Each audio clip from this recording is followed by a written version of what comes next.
Sabe aquela sensação de ligar o noticiário e ser meio que engolido por uma onda de caos? Pois é, o cenário político global parece que muda a cada minuto e, vamos combinar, às vezes é bem difícil de acompanhar tudo.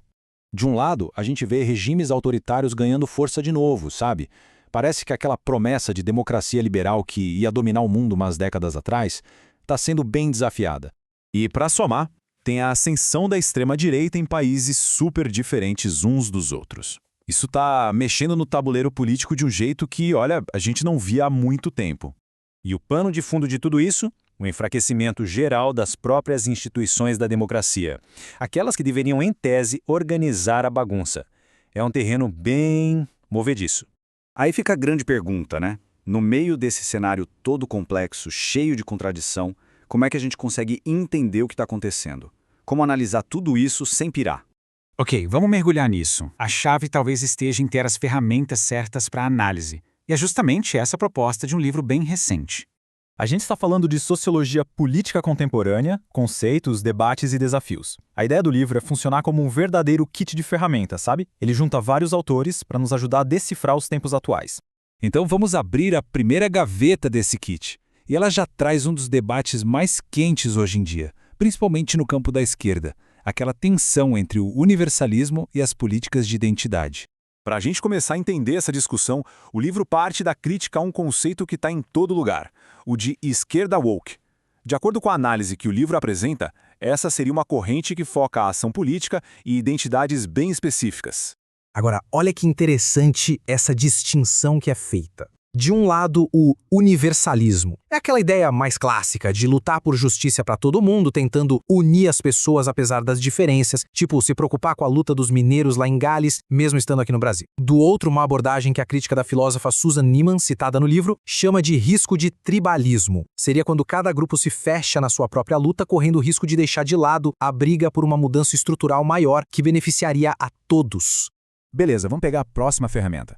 Depois de entender as ideias que estão em disputa, a gente precisa olhar para onde o poder realmente está. E mais importante, como ele opera. E para isso, o livro vai num clássico, Max Weber. A definição dele é o ponto de partida. Basicamente, o Estado é a única entidade que pode usar a força de maneira legítima. É uma definição super poderosa, mas que já abre outra porta. Ok, o Estado tem esse monopólio. Mas como é que isso se traduz para o nosso dia a dia? Como esse poder é sentido na pele? E aí o livro oferece umas lentes bem potentes para a gente analisar isso. Uma delas é olhar para as elites, mostrando a evolução do poder do coronel de antigamente para a elite digital de hoje, que usa algoritmos para influenciar a gente. Outra lente é a da interseccionalidade, que ajuda a sacar como os preconceitos de raça, gênero e classe se cruzam e se fortalecem. E claro, falando de Brasil, é impossível não analisar o patrimonialismo, aquela dificuldade crônica que a gente tem de separar o que é público do que é privado. Bom, com essas ferramentas todas na mão, a gente pode finalmente sair das estruturas e descer para o campo, sabe? Ir para as experiências reais, para as lutas concretas das pessoas. Porque no fim das contas é isso que importa, né? Qual é o impacto real de toda essa teoria na vida cotidiana de cada um? E é nesse ponto que a análise fica muito potente, porque o livro conecta a teoria com a prática na veia. Ele vai analisar a ação coletiva de movimentos como o MST, os movimentos feministas, o movimento negro. Vai discutir o feminicídio não só como um crime, mas como ato político, que nega a cidadania nas mulheres. Mostra como o Estado brasileiro, logo depois da abolição, usou o Código Penal para criminalizar a cultura afro-brasileira, como a capoeira, como forma de controle. A análise vai tão fundo que chega a mostrar como até o cuidado dentro de uma creche pode acabar reproduzindo desigualdades. Ufa! Depois de abrir essa caixa de ferramentas inteira e olhar para tantos cantos da nossa realidade, para onde a gente vai com tudo isso? Qual é a grande lição?